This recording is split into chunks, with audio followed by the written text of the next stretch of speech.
Many of my abstract paintings I consider meditation, a meditation for myself to contemplate, actually basically what the heck is going on in this life.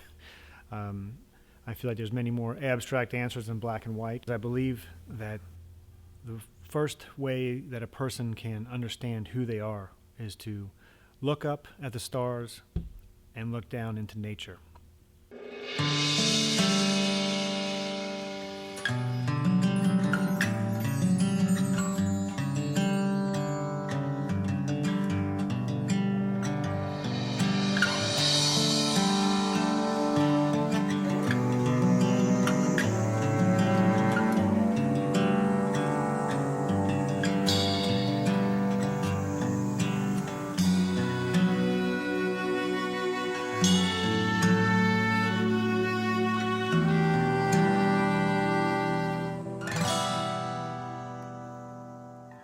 I think I'm an artist. I'd say, primarily two-dimensional work, things that hang on a wall, although I do dabble in sculpture as well, but the main thing I do is sort of two-dimensional work. Just to pass the time, I would come up with faces with Sharpie marker. I would draw faces, but I'd also come up with personality traits for these people. And so I started amassing, hundreds of these little pieces of paper.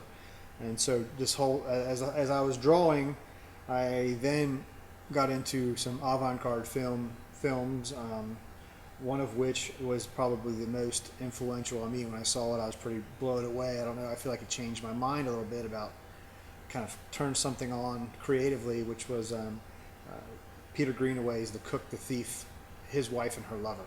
This film had within it this juxtaposition of extreme beauty and extreme disgust and evil, but something in me, in my head, kind of clicked, and then I went on and bought some canvases and started painting, and that was about in 2003. It was just sort of like this, I don't know exactly what happened. I started creating. Every night I'd come home and make art, and I just never stopped since then.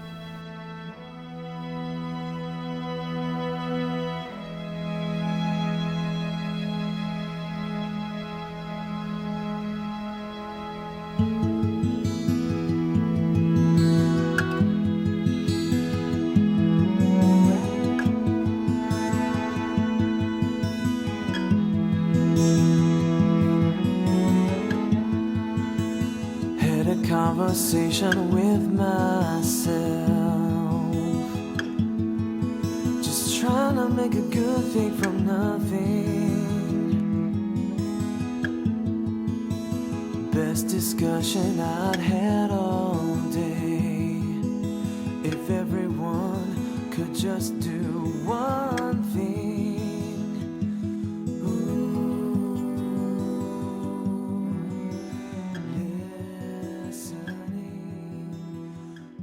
Daylily Metamorphosis is a collaboration between myself and my wife, Allison Shepard. Allison painted a realistic painting out of oil paint on top of my resin techniques.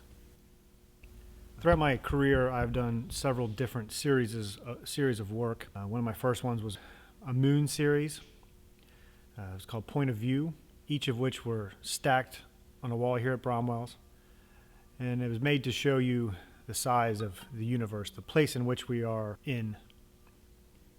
This piece was inspired from an aerial view of the Indian Ocean, various ice blocks floating in the Indian Ocean. It is done using mixed media techniques. I have been using clay to sculpt onto the panel and pouring resin inside of each of these reservoirs. The philosophy of why I make work is I make a lot of my abstract work as a form of meditation. So it typically doesn't have any, I'm not like thinking I'm painting a tree because I have sadness, or I'm painting a rainy day because I'm sad. I feel like I use them. I just kind of go in. It's usually very positive. Almost always very positive. Sometimes I get into it with certain emotions coming out of it, but typically it's just more of a meditative process, being in the moment. It's almost in a lot of ways like going out into nature and marveling, for example, at the color of a leaf, or these kind of, I mean, things that we all do. But when I'm painting and I'm making these surfaces, that's the same reaction I'm having. I'm sort of marveling and wow, it looks so cool, it's so pretty, and so I'm sort of, that's kind of what, and then that motivates me to continue to, well, what does this color look like with this, or what does this texture look like with this, and so on. So it's all this kind of exploration kind of game. For a long time I didn't have that much money. I went from making quite a bit of money to basically zero, jumping in and being a full-time artist about 6 years ago. But the experiences I've had, I could never replicate without what I've gone through. You have to learn to give up some things in life. I think that's the ultimate thing with death. You have to give it up. You have to give things up. And so I've learned to give a lot of things up that I don't really need in life in order to pursue a path of being an artist that I can come to work every day and I enjoy what I do. I don't drive a nice car right now, and I'm okay with that, and I don't, but I do a lot of other things. I travel and things like that and meet incredible people. So the journey, I think, is even just still beginning. I always see it like, even though I've been doing it for 6 years, it's still like there's new things happening. And so it becomes my life, I feel, is more of an adventure. So I look at life as more of an adventure than a sort of set of points that I'm trying to achieve or get to. What I want to achieve in life is to be an artist for the rest of my life. That's kind of, if I'm able to do that, then I'm okay,